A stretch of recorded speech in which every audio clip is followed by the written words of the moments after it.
یعنی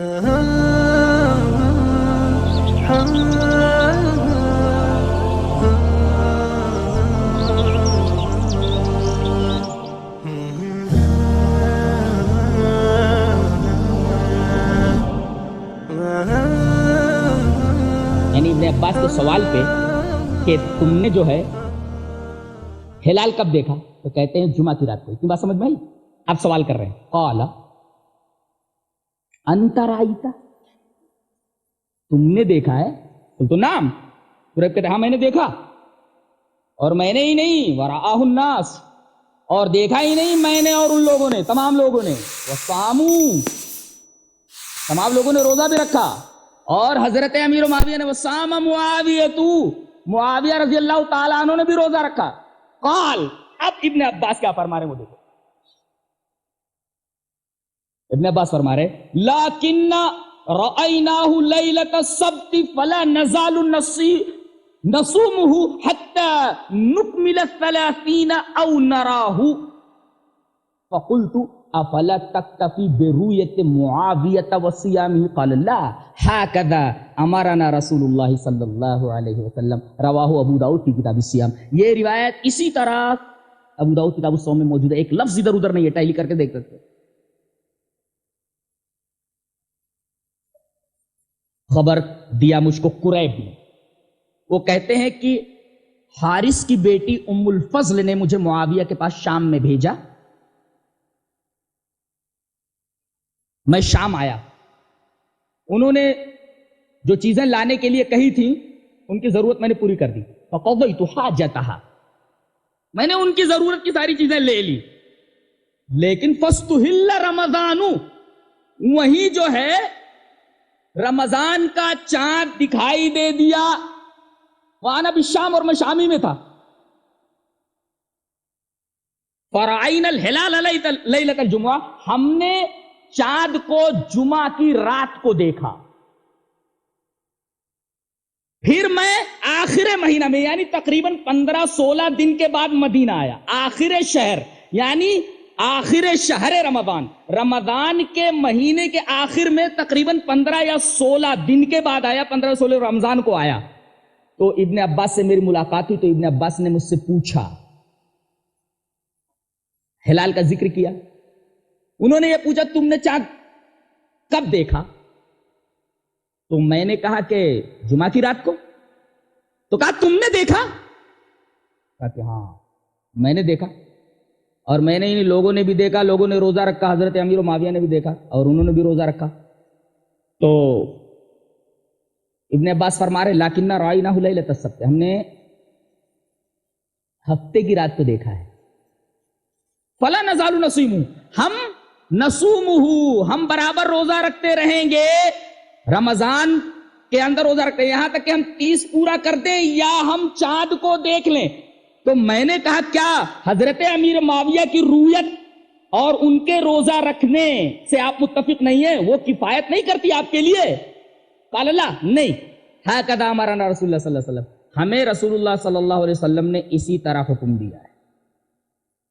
اب میں آپ سے یہ پوچھتا ہوں ہکذا کا مشارون الیہ کون ہے؟ بس مسئلہ یہاں صاف ہو جائے گا. ہکذا، اسی طرح، اسی کا ہمیں حکم دیا ہے رسول اللہ صلی اللہ علیہ وسلم نے. یہ ہکذا کا مشارون الیہ کون ہے؟ سو اس سلسلے میں علامہ ابن قدامہ المقدسی کا قول پیش کرتا ہوں. وہ کہتے ہیں کہ حضرت ابن عباس رضی اللہ تعالی عنہما بھی مدینہ ہی کے رویت کے، مکہ اور مدینہ ہی کے رویت کے قائل تھے. انہوں نے حضرت معاویہ کی رویت کو تسلیم نہیں کیا. ایک بات یہ ہکذا کا مشارون الیہ یہ ہے کہ ہم ایک آدمی کے کہنے کی وجہ سے روزہ نہیں توڑیں گے، اس لیے کہ رکھنے کے لیے روزہ ایک شاہد عدل کی ضرورت ہے اور یہاں شاہدہ عدل کی ضرورت ہے. 2 عادل گواہوں کی ضرورت ہے. یہاں ایک آدمی کے کہنے کی وجہ سے ہم افطار نہیں کریں گے. رسول اللہ صلی اللہ علیہ وسلم نے یہ حکم ہمیں دیا ہے. یہ تعویل اور یہ توجیہ علامہ ابن قدامہ المقدسی کی ہے، کیوں نہ تسلیم کی جائے؟ چھوٹا آدمی ہے. اور علامہ شوکانی کا تو تبصرہ بالکل بے لاگ ہے. انہوں نے کہا کہ یہ حضرت عبداللہ ابن عباس کا قیاس ہے اور اس قیاس کو حدیث مرفوع کے مقابلے میں قطعاً حجت تسلیم نہیں کیا جا سکتا.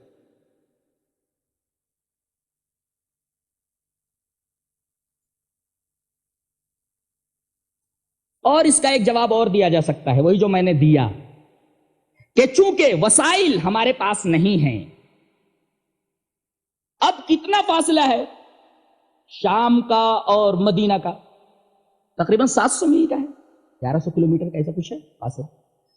اب اس وقت یہ ذرائع نہیں تھے جو آج لمحوں میں طے کر لیے جاتے ہیں. یہ وسائل اور یہ ذرائع ابلاغ وسائل ترسیل نہیں تھے، لہذا ان کا یہ کہنا ہاکذا امرنا رسول اللہ صلی اللہ علیہ وسلم ٹھیک ہے، ان کا یہ کہنا بجا ہے. لیکن اس بات کو قطعاً نظر انداز نہیں کیا جا سکتا جو باتیں ابھی بیان کی گئی ہیں. اور اس بات کو ایک اور حدیث سے میں مدلل کر دوں، بس بات ختم کرتا ہوں. حدیث دیکھیں اس طرح ہے. ان ابی عمیر ابن انس ابن مالک رضی اللہ تعالی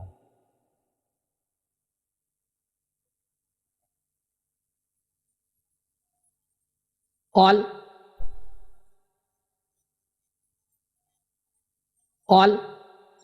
ان ابی عمیر ابن انس ابن مالک رضی اللہ تعالی عنہ قال حدثني عمومة من الأنصار من أصحاب رسول الله صلى الله عليه وسلم قالوا أغمي علينا هلال شوال فأصبحنا صياما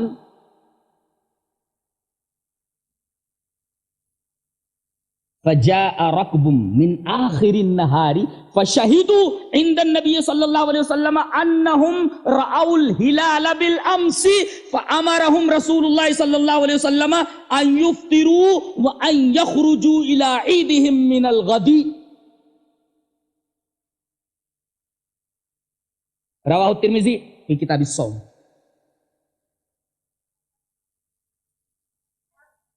حضرت انس ابن مالک فرماتے ہیں کہ مجھ سے حدیث بیان کیا کچھ اصحاب رسول اللہ صلی اللہ علیہ وسلم نے.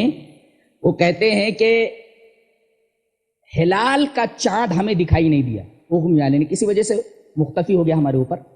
اغمی علینا ہلال شوال کا چاند ہمیں دکھائی نہیں دیا. ہم نے کیا کیا؟ روزے رکھ لیے.